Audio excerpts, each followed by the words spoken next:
Hi, my name is Zivi Murad. I work with Yonatan for several years.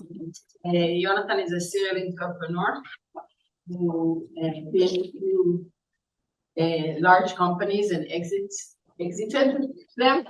The larger one of those would be ZoomInfo. You can Google that. It's now traded in NASDAQ for over $10 billion. And he did probably 6 or 7 exits. And he's been an entrepreneur for over 40 years. He's now going to give you some of his experience in building the companies. He's going to be your lecturer for today and the rest of the course. And that's it. Yes. Give you a short bio just so you know who I am. I went to the Technion, studied computer science, with a master's degree. Then I went to Reichman University at the time when I couldn't say the word.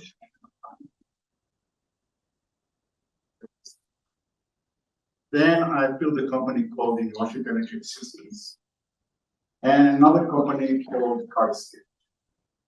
I'm very proud of Karskin because it's the only company I can show what we did. Whereas, software that does something. So it was a small scanner, as you can see here, that scanned and read business cards. It was a very successful company. I was in Boston at the time. And out of that company, it became profitable, very profitable. And we created another company called ZoomInfo, which many of you might know. It's in Israel now. It has an office in Israel that has about 2,000 people. And while at ZoomInfo, we launched another company called Viso. Viso was sold to LinkedIn. I exited ZoomInfo in 2018. It went public. So quite a long history.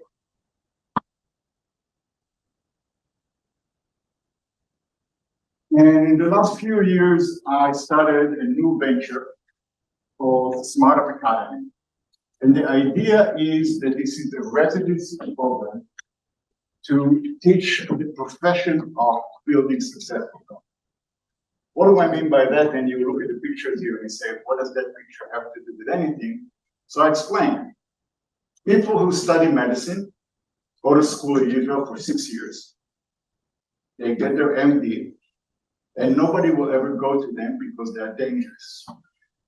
Then they spend 3, 4, 5 years in the hospital, learn from the experts, and then they become real doctors.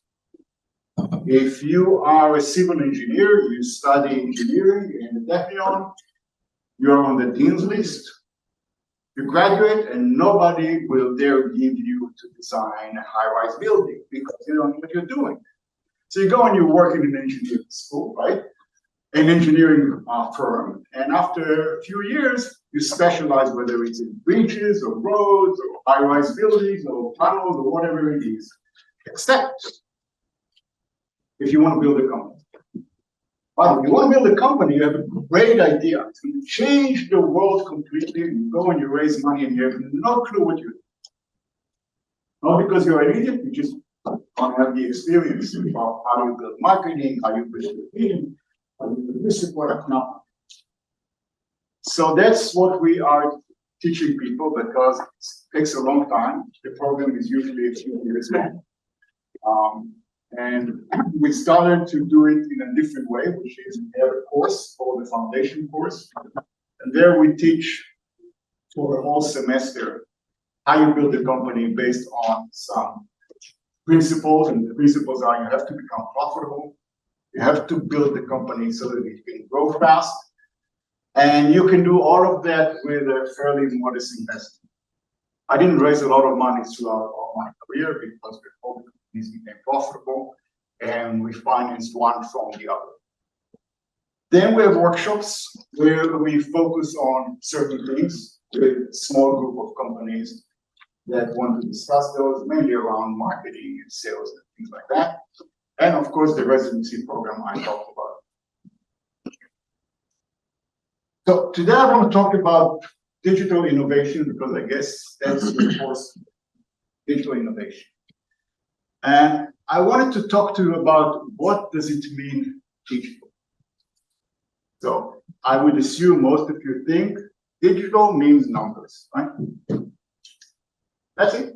What is digital? Numbers. But the reality of it is that digital is a lot bigger than that, and I have divided it into 4 notions. First one is abstraction. Second one is quantification. How do you turn things into numbers? The third is conversion, which is how you take real things and you convert them to numbers, right? And the last thing is, okay, you have the numbers, what do you do with it? Okay? Everybody understands until now? I didn't say anything, so you better understand. So we're going to go over each and every one of them, and hopefully by the end today you will know all of it. So let's start with the first notion of abstraction, which is numbers. Most of us think that numbers are easy to understand. Numbers, you count 1, 2, 3, 4, 5. But in reality, it's actually a very complex concept, because if you look at the pictures, there's nothing common to these pictures. See an apple, I see kids, monkeys, and so forth.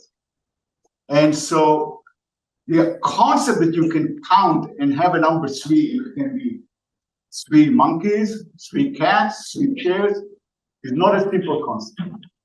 The reality of it is, in many civilizations, they didn't understand numbers. I put here also the system by which we denote numbers. So you can see in here, the top one is what you're used to, right? 1, 2, 3. The second one is the Hebrew system. Aleph, Bet, Gimel, Dalet, Shin, and so forth. And the third one is the Roman numerals, right? I, and so forth. And 4 is IV, because V means 5, and the I to the left means 1 minus 5. And if you get to 10, it's called X. The 10, what are these in English? Here. Another word? Quotation. Another word, you're in digital innovation, digits, right? We all have 10 digits. That's where digital comes from. Digits, 10.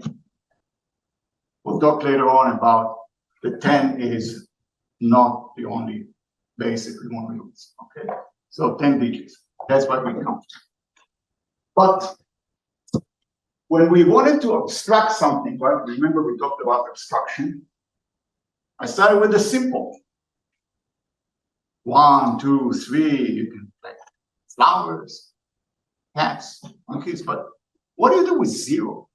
See, I have an empty picture. Why? Because what's the picture for 0? For nothing. Anybody has an idea? What would you put? The digit length square. You want a scale? There's no scale. You're still with monkeys, okay? So you are in ancient Greek. There's nothing. So they didn't have a 0. The reality of it, 0 was invented in the 7th century. 7th century, 1300 years ago. That's it. Why? Because it is a very difficult concept that you have nothing. In Arabic, it's just a dot, okay? Which is the closest to nothing that you can get. What do you do with minus? Did you ever see a -1 walking in the street? A -2? No? I know what's wrong with them. I see lots of minuses. But the reality of it is that minus was invented before that. Why? Because there was a way to think about it, which was if I owe you $2, then I am lacking $2. So they had these numbers. So you can start seeing that, and we'll talk about a lot about it, is that abstraction looks simple at the beginning, but very, very quickly abstraction becomes fairly complicated. First abstraction I would like to discuss with you is something you take for granted, called language, which I'm using at this moment. What is language. It's just something we read on that I can speak something and know what the something means. Right. I know. And you said the right thing, which is I speak, right? So language was spoken. That's the first thing you said, which is very, very important. Okay? Second, language is an abstraction. For example, apple. A-P-P-L-E doesn't look at all, doesn't sound at all like an apple. Does an apple sound like an apple? Makes it like book. You can hear the no, right? Nothing. It's just an invented sound. Okay. And children, you have a child and children, not childs. Why? I don't know. That's what they decided. Okay? So it's just a random set of sounds that we made a decision that if I say children, you will think about these little kids, right? And if I say monkeys, you think about this animal with the tail and funny face. So that's an abstraction. It was invented, we don't know. Probably a few 100,000 years ago, maybe less, maybe more. I can bring you books that deal from 2 million years ago to 20,000 years ago. I don't know. Nobody really knows. For a reason we will talk about later. Why we don't know when language started to be spoken. But this is the biggest abstraction that we did. And as always, when you start thinking about abstractions, they talk about all kinds of things that don't exist, right? So verbs, you know, you can't really take a picture of verbs. So I did, I tried. So you can see running and laughing, but blue, it's not a thing, it's an adjective. And even worse, you know, we all live in lots of demonstrations about democracy, so I put it in here. What's the picture that you can put for democracy? It's a very, very abstract concept. The only way you can describe it is with words. So it's the second or third generation of abstraction. So me being in computers and giving lectures, when my kids were young, they had in school that the parents have to come to school and tell the kids, they were 4 years old, what you do. So every parent had to come and explain to the kids what you do. Now I have to tell you that unlike in old times, you can say, well, I make shoes, I bake. Nowadays, really what all of us do most of the time is we talk. We sit at the computer and we write. What do? It's very, very complicated thing. So language is a very complicated thing and the abstractions are very. So let's talk about prehistory. We don't know when languages started to be spoken. So I have a question for you. What's the difference between prehistory and history? Anybody here? Yes.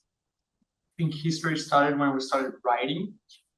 Is that it? I think that's the concept for history and prehistory. Anybody doesn't agree with him?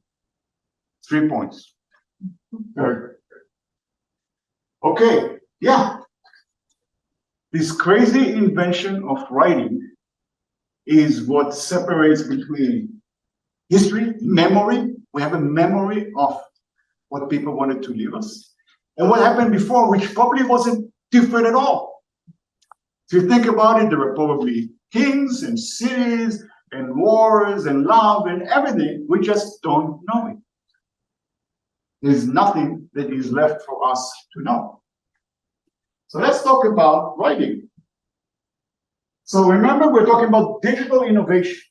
And I promised you that I will stay much bigger than just numbers. So our first foray into innovation goes into something bigger than numbers, which is writing systems. So for those of you who can't read it, This is Egyptian hieroglyphs. And as you can see, there's birds and all kinds of other things in here. It's very pictorial. And it was invented around 3100 BC, so 5,000 years ago. So that's kind of what we have out of the, I don't know, 100,000, 200,000, 500,000 years that Homo sapiens is alive. We only have a very, very short period of time where we know anything about what happened. That's it. 5,000 years that we know something. And it has several thousand symbols. And I will keep counting the numbers because it becomes very important later on as we speak about digital innovation. On the right, there's another picture called the Rosetta Stone. Napoleon came to Egypt in 1799, conquered Egypt. Anybody here knows about Napoleon?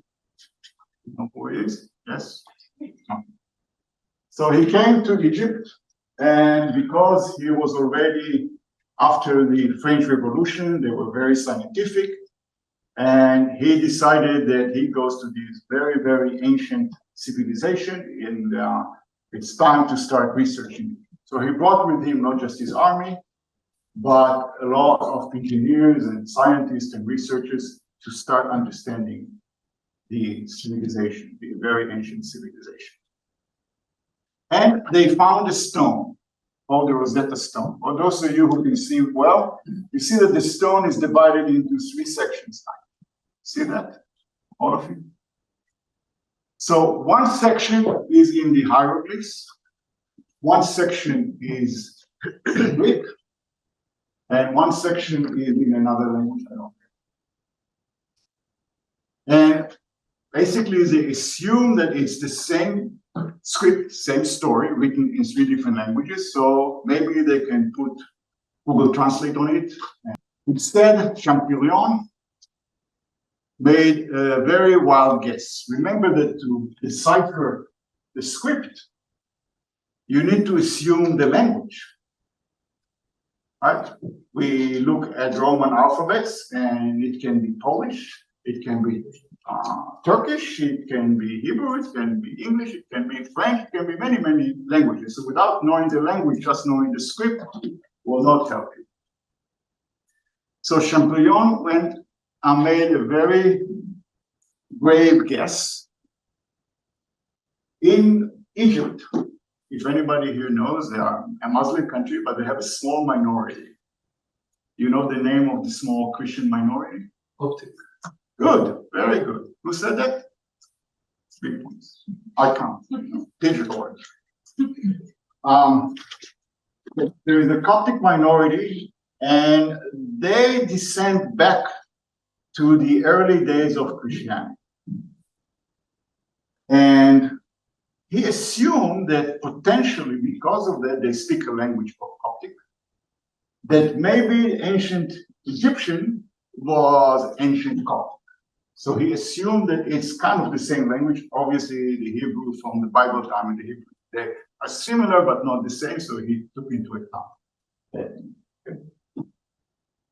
Interesting thing is, why don't we have the hieroglyphs used today? What happened to them? Why did we lose all the knowledge of them?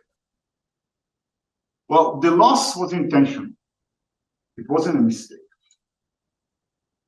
The Roman Empire, Egypt at the time, I'm talking about 2nd century, the 3rd century, 4th century, 5th century, became Christian.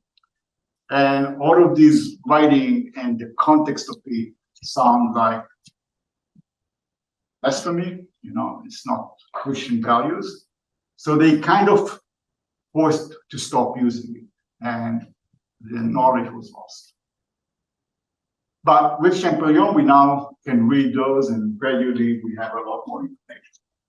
The second language that came is Chinese. Chinese characters are also pictorial, and it's even worse. A modern dictionary has about 20,000 characters. It takes a student in China and Japan, by the way. Japan has the same system plus 2 more systems of writing. Kanji, no. So you have about 20,000 letters, and at least in Japan, I know, all schools in Japan on Tuesday morning at 9 o'clock study this letter. And on Wednesday at 10 o'clock in the morning, they study that letter across all of Japan, because they have to study 20,000 characters. And it was invented about 3,500. Again, pictorial. If you look at it, it's a little less pictorial, but people who don't understand it, it's a house, it looks like square and so. And the last one that is pictorial, it's Mesoamerican writing. Again, this time the information was lost because of another group of Christians, this time, who came to America. Come on, who discovered America? Of the Columbus, where was it from? Spain. Spain, like Portugal, Spain, Italy. So when they came to America, this again was all blasphemy. There was nothing here that they wanted to keep. So the knowledge was kind of destroyed. How you read this. Some of it were very ancient languages, like 1,000 years old, 1,500 years old. Some of them were still in use, but the knowledge disappeared. And there are 15 distinct writing systems. All of this is the first generation. That I know of is one, the cuneiform characters. Again, invented about 3,500 years BC. Okay. And that was in Mesopotamia. Where is Mesopotamia? Iraq. Iraq. Good. Okay. And it was by a culture called Sumerian. I think we know their language, but I'm not sure. And they have about 400 syllable symbols. So now it's getting close to what you said, the sounds. Okay, so they don't have pictures of a house, a tree, a dog, and so forth. They just have signs that talk about the sound that it makes. So te, bell will have 2 syllables. One will be te and bell. Okay? So that's how they wrote in syllables. And the interesting thing is, what did they write? Now, they wrote on clay. This is clay. Clay has a very good characteristic. It's heavy, but that's not what I'm about. But it lasts forever. And actually, when the enemy comes in and burns your city, the clay hardens. So there's a tremendous number of clay tablets like that with scriptures on them that are still in existence, because unlike paper or anything else, it doesn't disappear, it doesn't get destroyed, so we have a lot. And we can find even what the early texts were, and most of the early texts were inventory lists and trade lists. And I gave you 3 horses, I bought 5 cents, barley and whatever. The picture below is how it was done.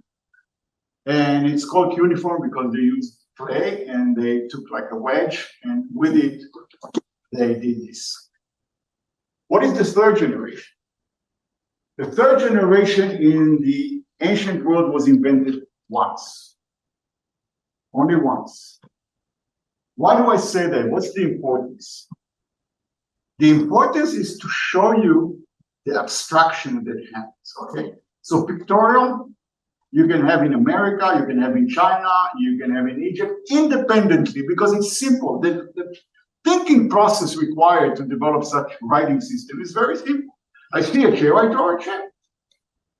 I see a man, I draw a man. What's the problem? Then to break it to syllables requires a lot more abstraction, because suddenly you move from the object that you want to talk about to how it sounds, okay? So you're much closer to the way you hear it in your ears. The 3rd generation divided the syllable into a consonant and a vowel. Okay, so it's a higher abstraction. So remember, I'm talking the first thing about digital innovation is the abstraction. Okay? Aleph, Bet, Gimel, Dalet, Hey, and surprisingly, A, B, C, D, E sound the same. A, Aleph, B, Bet, right? Alpha, Beta, Gamma, Delta, Epsilon. Same alphabet. There's only one alphabet. It was invented in the around 1700 BC. It's not clear exactly who invented it, but some culture that resided along the Mediterranean coast, anywhere from Tor in the north all the way to Sinai. We don't know exactly where, but that's where it was invented. So we can take some pride in it. Okay? So we invented the third generation of writing. The Arabic, I put it in here, that's part of the Arabic alphabet. Same thing, 22 letters, 26 letters, very small number of letters, divided between consonants and vowels. Huge abstraction. Okay? The first machine alphabet, actually, that's not the first machine alphabet. It was in Crete last Passover, and there was a nice museum there about Greek engineering. And they were talking about how to send messages from one mountain to the other. So we hear about the huge kingdom of Persia and Hodu, God Kush, from India all the way down to what today is Eritrea or Habash. Like, huge empire, the Roman Empire, all the way from Britain to Syria. How do you send messages? So one way is you take horses and you ride on the horse. Unfortunately, the horse gets tired out. So what do? Very interesting what they did. So they had every 20 kilometers or so, they had a hotel where they had horses ready and Reichman ready. So the messenger would come with a message. Usually it was bound and closed. Give it to the next messenger goes on the horse and rides to the next station. So they moved from station to station to station, and they did it 24/7 so that the messages can go really quick. So they were looking for ways to go faster. So this is one of the ways to go faster. It's called the Morse code, and it was invented in 1840, right? And it has only 2 letters. Actually, it has 3 letters. Some letters are 2 symbols, some are 4 symbols, some are 3 symbols. How do you know where one ends and one starts? At a break. If you look at virtually all of the messages that are on stone, they didn't have a break between the words. There is a relic of it in Hebrew. Can anybody think what is the relic in Hebrew of the break between words? Mem Sofit, Tzadik Sofit, Pei Sofit, Nachon. So the end of the word looked different. The last letter in the end of the word told you this is the end of the word. So when I was talking about Morse code, you see the S, dot, dot, dot. You see the O, dash, dash, dash. SOS, right? All of you know SOS, save me, save me. Well, it's not save me or anything else. It was just dot, dot, dot, dash, dash, dash, dot, dot, dot, dot, dot, dash, dash, dash. It was the easiest thing to message to send, and it's SOS, basically. Now, the interesting thing about the Morse code is the second thread from telegraph, radio, or even with light. Why was light very important to the British people in 1830? They had the biggest navy in the world. Their power was navy. They were on the water all the time. 2 boats want to communicate with one another. The easiest thing is to send messages with light, because otherwise you have to swim from one boat to the other. So that's why it was invented in England, and they needed it in order to send messages between their navy ships. Okay? The Greeks, the old Greeks, have the same problem. So they didn't want to ride the horse for 20 kilometers, 20 kilometers for another one. So by the way, those of you who listen to Yonatan Stern, you can see the whole process there, you know, Siga to feed Melech, and circus and so on. So they all sat on the horses and rode like nuts. What they did was very similar to that, except they did it with their hands. Right? Semaphores, you know what semaphore means. That's the way to send messages in the old time. So we're talking now about how you write the alphabet.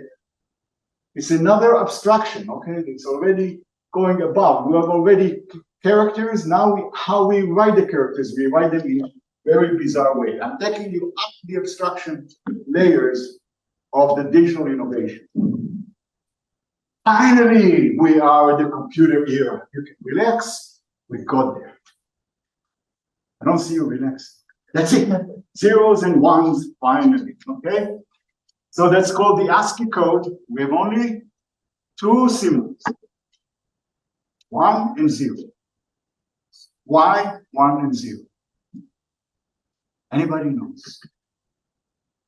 Is it really 1 and 0? It's yes, no, on, off. Anything with two states can do the job, okay? But when you write it, it's easy to use two states that are easy to distinguish between them, 0 and 1. One is circle, one is a line. It's very, it can be anything else. Okay? Anything that has two values on, off will work. Okay? Now look at the abstraction. Remember, we went from the pictorial writing systems with thousands and thousands of symbols down to you can see how the abstraction level goes. But you have to pay for it. What do you have to pay for it? Instead of writing a letter, you have to write 8 digits in this. Okay? By the way, there are 8 digits. How many combinations of 8 digital 0 ones can we have? How many combinations? 256. Very good. Thank you. 256. So that covers English alphabet. You have 26 lowercase, 26 uppercase. You have 10 digits, and you have all the other digits, and you also have Hebrew letters. 256 is not enough for Chinese. So what do? There's another. That's right. So how many combinations you can have with 16? 4. more is a good answer. Well, 10 to the 10 is 10,000, it's 1,024. So you multiply it by 64, which is 2 to the 6, and you get 64. Okay. Okay, so 2 to the 0, 1, 2 to the 1, 2, and so forth, right? All the way 2 to the 8, 256, like this person said. And here's how we decode. Remember, this is a positional system. What do I mean by a positional system? When I say 135, that means 1 times 100, 3 times 10, and 5, right? So each position is another power of 10, because we have 10 digits, remember? 10 digits. But when we go with 2, and 2 to the 0, 2 to 1, 2 to 2, and so forth, so each position represents another power of 2, and the number at the bottom is the sum of all of these. I wrote it in 2 ways, and it's 202. So the word 200, the number 202 is written like that. Just a question. Why a number to the power of 0? Did you ever try to multiply a number by itself 0 times? That's not what you do at night. I was sure that's what each one of you is doing at night. What does it really mean? You multiply a number by itself 0 times. You talk about democracy. What does that mean? It's abstractions. We have to make a decision. And here's how the decision came about. Because we have a rule that if you take a number, you divide it by itself, 5 divided by 5. 25 divided by 25. 332 divided by 332, all of them equal 1. Right? So we wanted to keep that formula correct. So if I do x to the n divided by x to the n, I need to get 1. But there's another formula how to calculate x to the n divided by x to the n. It is x times n minus n, or x times x to the power of 0. It has to be 1, otherwise I will not be able to use it. Remember the 4 things I said before. You also have to understand the operation of all your digital stuff. So you have to keep it in a way that computers can use it, that it works. That's why you get this very bizarre concept that x to the power of 0 is equal to 1. Why do we have abstractions? And the other is that without abstractions, we canis lupus familiaris. I on purpose brought it in the language. It's the scientific name for a dog. Lupus is, what is a lupus? You know what lupus means? Alright, lupus, wolf. Canis is canine. Dog belongs to the family of the wolves. And familiaris, all of you should be familiar with familiaris. Right? So the common dog, please. That's what it says. But with an obstruction of the way the name is written. We are the Homo sapiens. And the difference between Homo sapiens and a dog is that we see. That's it. So the ability to make abstraction and communicate between one another, and 5,000 years ago invent writing. No dog has a writing system. As far as we know, they don't talk about the monkeys. As far as we know. By the way, a lot of researchers believe that animals do communicate. But the assumption is that they talk about the here and the now. Beware, there's a lion here. They probably know how to convey that message from one to the other. We're not sure, nobody here understands it. But it's not beyond belief that they can communicate. But they probably don't have the ability to make instruction. Okay? So why do we have this? So there are really good reasons why it's important. Writing systems. We discussed it, right? The only difference between the prehistory and the history is nothing in human behavior or what they did. It's just our ability to know about it to some level, right? So at that time, there's nothing left, and now we have an explosion of transmitted knowledge, which means you can look at here and learn something, and you can give it to your friend, and it can be spread around.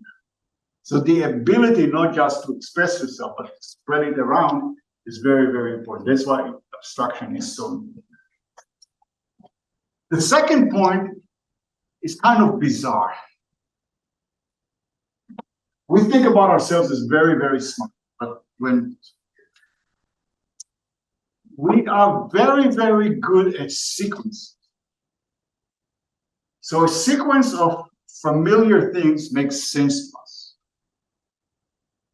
But King Lung Ki doesn't say anything to us, and probably all of you forgot what I just said. Because it's unfamiliar, you don't know it, you can't retain it. Okay? So it's much easier for us to take a set of 2,000 words and mix them together in a million ways, and it makes sense to us, than to learn new words. Okay? If you wanted to study French, literally 5,000 words, you can get yourself around in Paris and sound almost like it.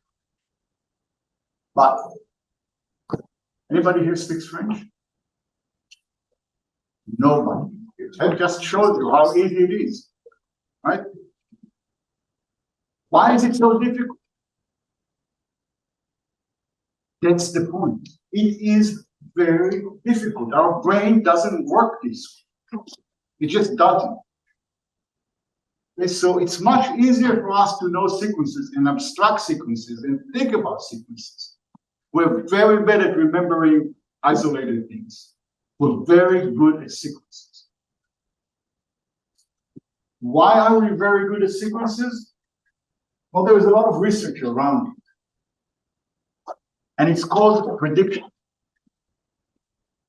So, ChatGPT, how does it work? Well, really, it does something, I will simplify and make it stupid. It is a prediction system. The way they train it, they let it read billions of documents with one question. If you take these 10 words, what is word number 11? And they just train it to be very good at guessing what word number 11 is. So if you have a sequence of 10 words, it will guess really, really well what word number 11 is. That's what it does. We're very, very good at guessing what's going to happen. It's like the brain that you know the last word of your sentence. Exactly. So abstraction helps us do that. Because now we deal with sequences of very high level, and so they mean a lot. Okay? So there's a reason why abstraction is so important. Ease of use.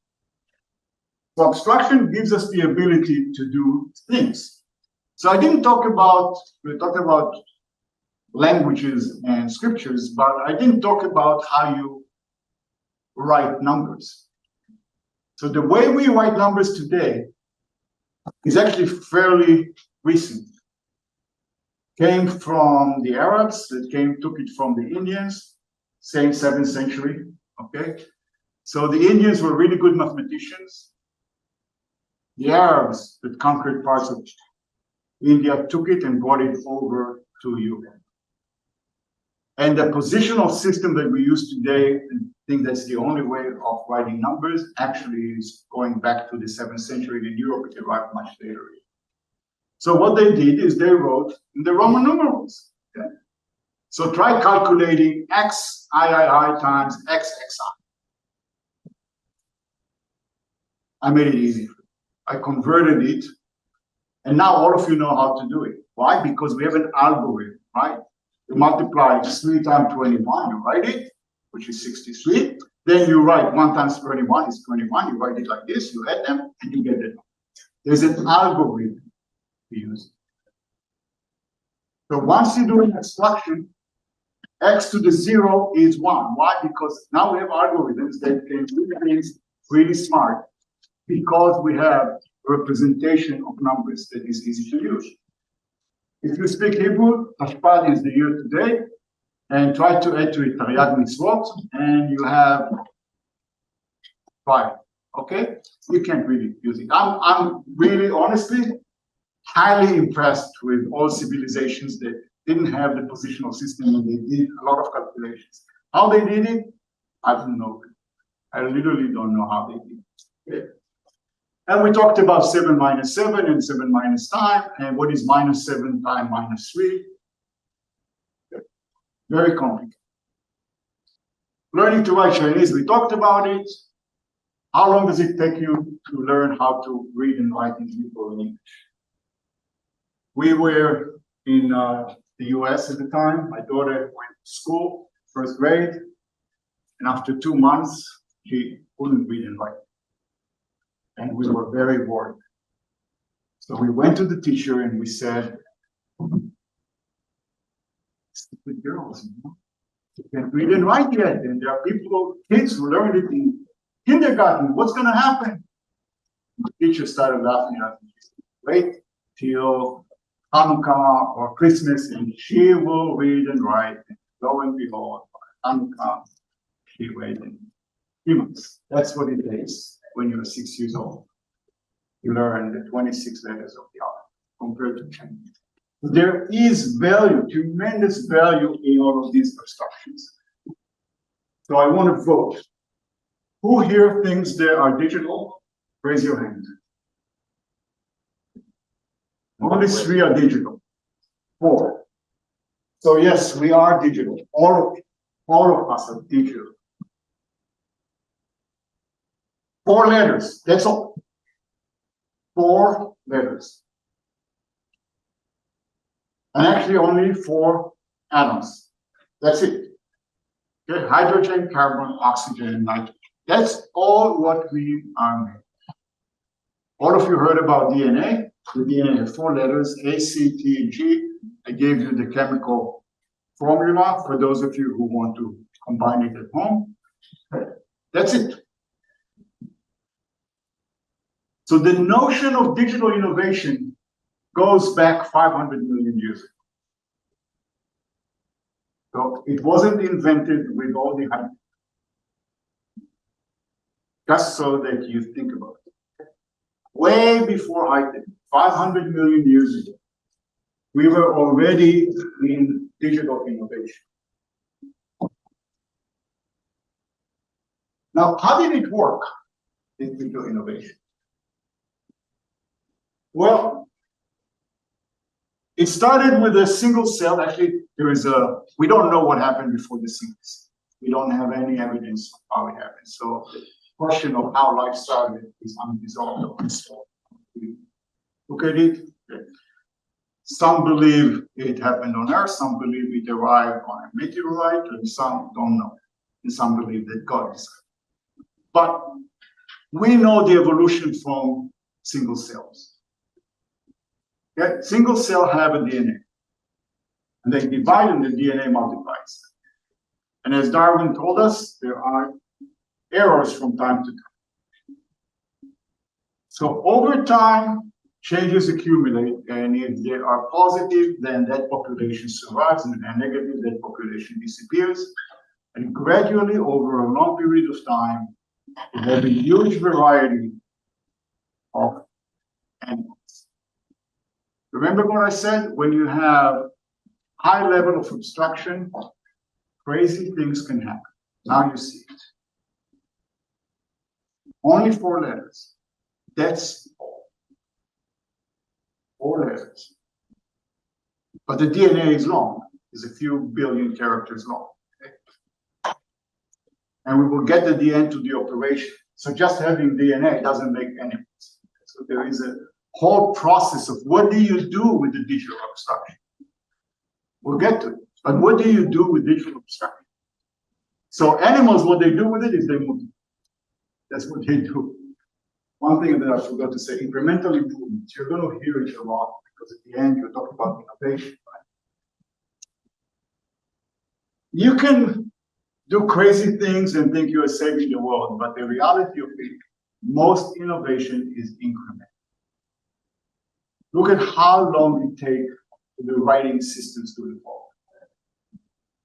Look how long it took to learn the numeral systems. Okay, only in the 7th century we had the positional system, and it arrived to Europe probably in the 10th or 11th century. It takes a long time for innovations to quantification. What does quantification mean? It means counting, it means measuring.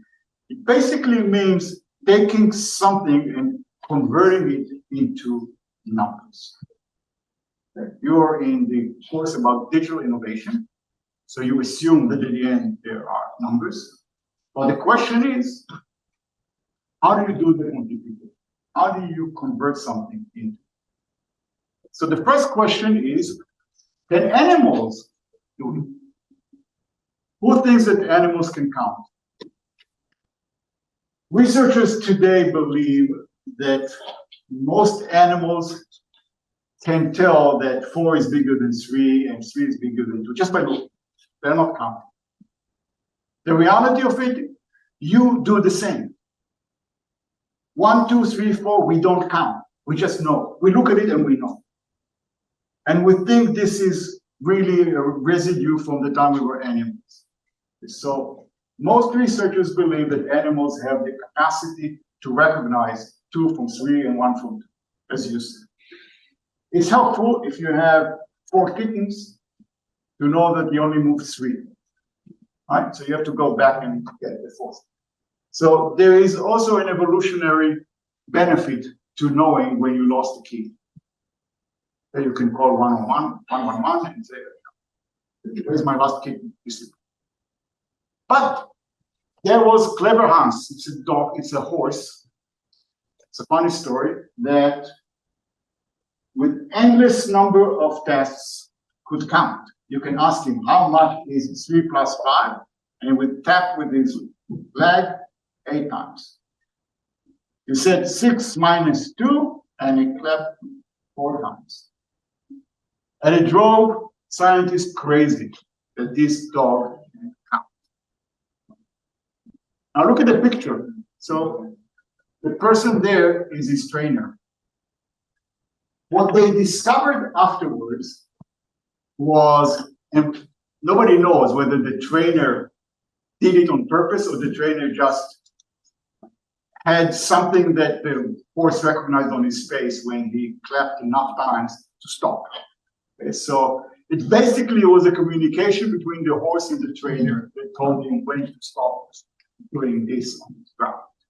So no, dogs cannot. Sorry. So in all times, prehistorical times even, they traded. If I give you my lamb, will you give me these apples?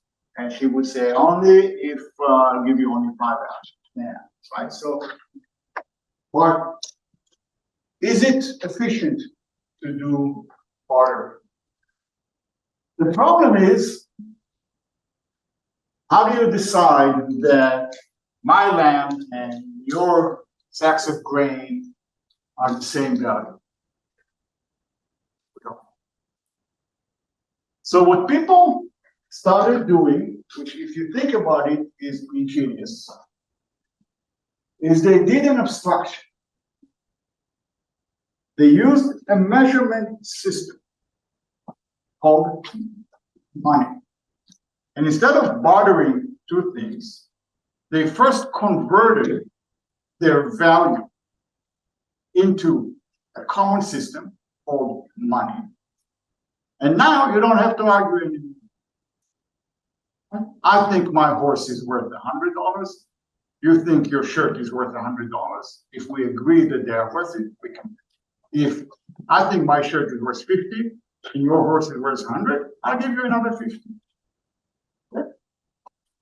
So think about it as an abstraction, and it's really an amazing abstraction. It's the first thing that a lot of civilization did, was in the quantification area, was to convert value to a system we all agree on.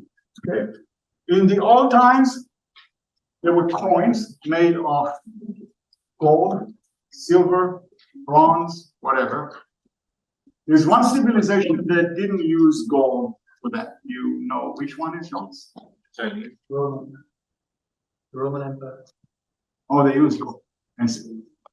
Who didn't use gold? Even though they had it, they didn't use it for coins. Maybe the Aztecs? Who? The Aztecs? Inca. Yeah, you're right. If you remember the stories, you know, of them giving a room full of gold to release the king, because they looked at gold as just a nice metal. They didn't use it as money. But, so that's one level of abstraction. So money is a very, very interesting study because it has 2 levels of abstraction. That's the first one. And the second one is what is money? Okay. I want to ask you a question.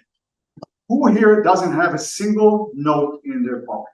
Not a single note in their pocket. You know, money, real money. Currently? Yeah, currently. You don't have any money with you, right? Look at you, okay? Half the class don't have money with you. And still you're smiling. I don't know why you're smiling, but you are smiling. You don't have money.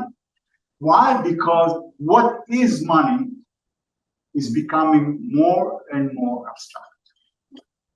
Right? You don't even see it, you don't feel it. It's some transaction happening in a bank computer somewhere, in pay box and what have you, right? We don't use money anymore in the way that my parents used money. And my parents didn't use money the way their parents used money because they had coins, then they had banknotes, and now we don't have either of those. So the abstraction of this quantification system is getting to be more and more abstract.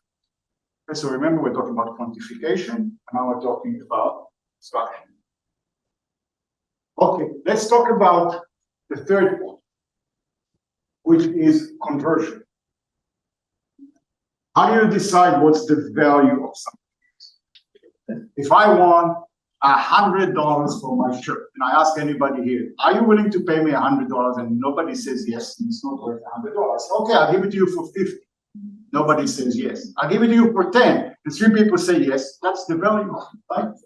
So the value of something is how much people are willing to pay, not what you think, but what others are willing to pay. That's the definition of value. So in 2021, every startup company will be worth unicorn, $1 billion. You talked about it last time, right? A year later, suddenly it's worth 5% of it. Why? Because people were not willing to pay. It's that simple. Why is the stock market going up and down all the time? The company didn't change anything. It's just people are, more pessimistic about it or more optimistic about it, and price go up or go down. That's about it. So that's another way of figuring out the conversion. But let's talk about our senses: sound, sight, touch, smell, and taste. How does that work? So first I talked to you about DNA, right? So now I'm telling you about how the inner ear works. I don't know if you will know anything about digital innovation, but you will learn a little bit about that. So this is the inner ear. This is a sound wave. What does it mean, a wave? When I talk, I basically move the air and it behaves like this, and it makes the sound. So that's the sound wave. It's in the air. By the way, if you are in a vacuum, you will not hear anything, but probably that doesn't matter because you will die anyway. But if you are in air, you can hear. If you are in water, you can. So it has this something that looks like a trumpet. That's the term in Latin. And along it, it has sensors. And the sensors respond to the frequency of the sound. From 20,000, which is 20,000 hertz, which is 20,000 vibrations per second, all the way down to 200 hertz. High frequency, it's so we have little hair inside here. In every point there is little hair right here, all along. And when the hair moves, it is attached to a nerve, and the nerve sends the brain a message. I just heard this tone. That's how the ear works. We don't feel it because we have what's called the feeling, which is not the details.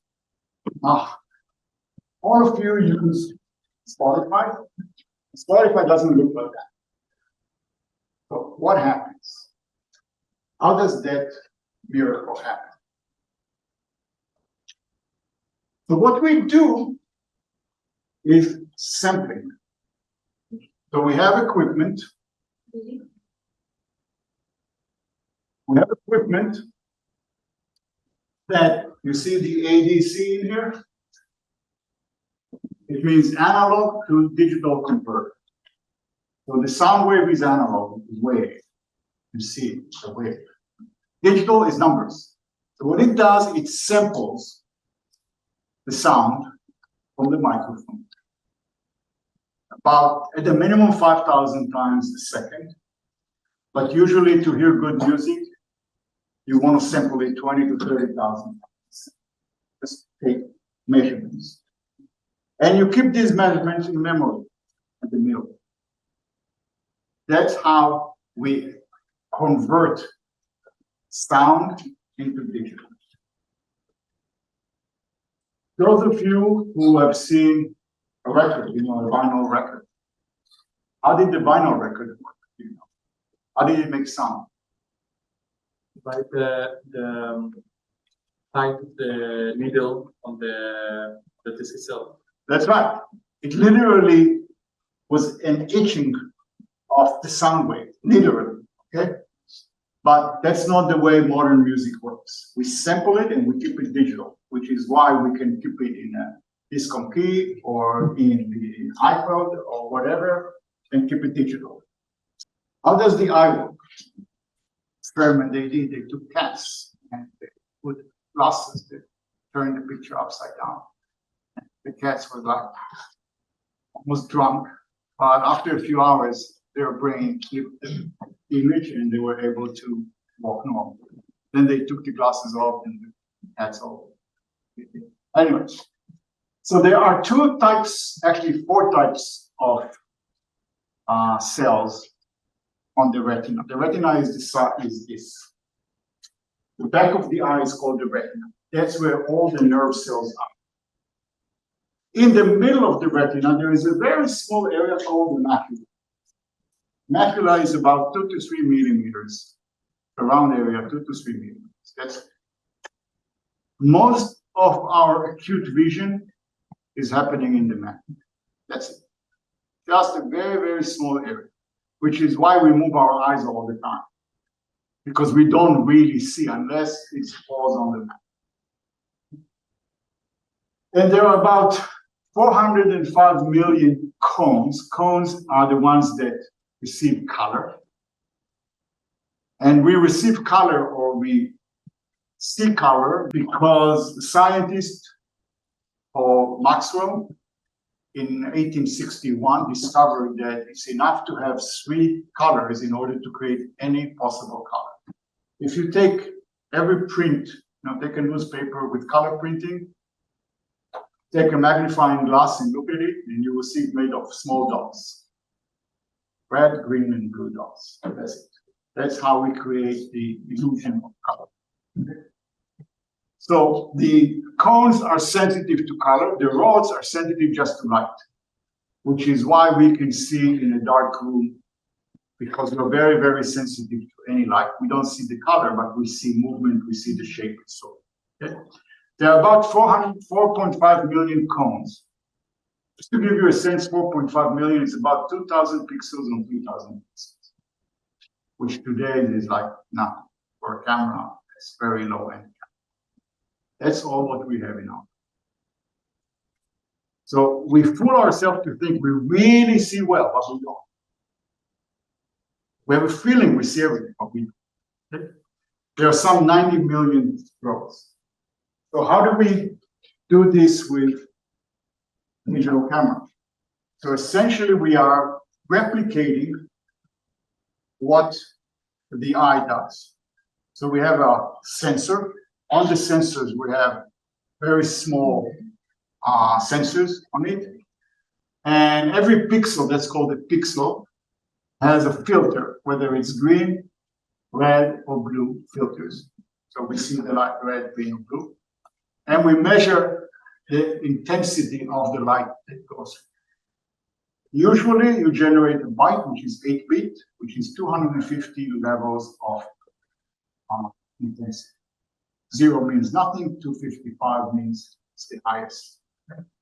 That's how we measure. We just measure.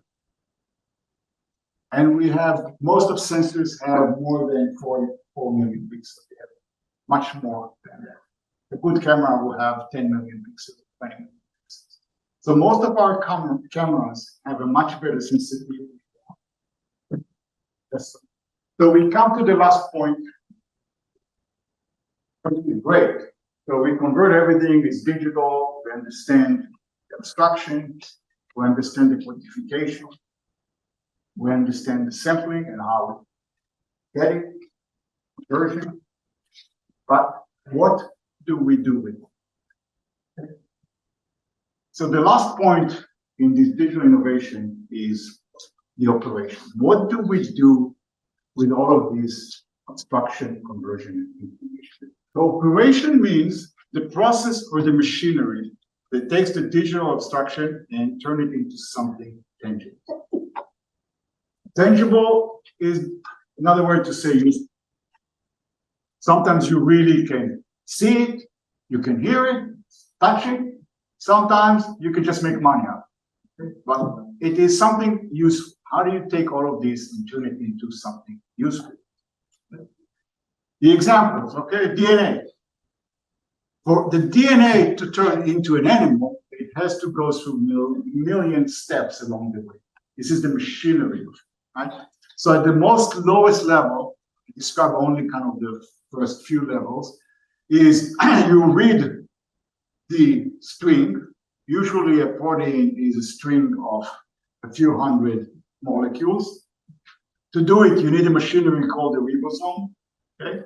And it reads the DNA. Actually, it doesn't. It reads an RNA, which is a copy of the DNA, and it generates this. I won't go into the details. It's a little bit complicated, but basically there's a machinery. Then the proteins participate in the cell, in building the cell, and destroying the cell, and doing all kinds of things, and then the cells divide, blah, blah, blah, blah, blah, and you get me at the end.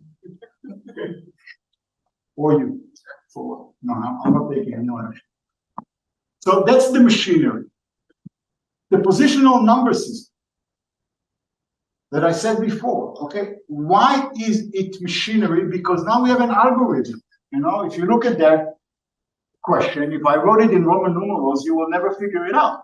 But here, there is a machine. You take 6 plus 2 is 8. 7 plus 9 is 16. Or what do? I write 6 and I put 1 above the 5, right?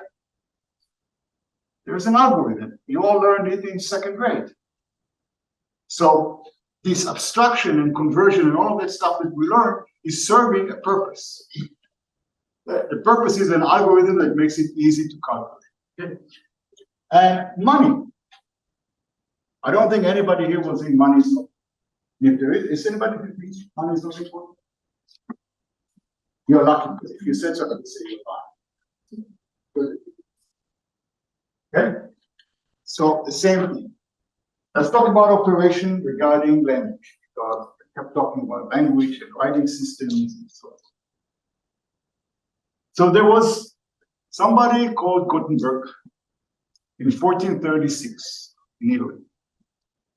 And he invented, he's not the first inventor, the Chinese had it hundreds of years before him, but in Europe, he was the inventor. He invented a machine that can print.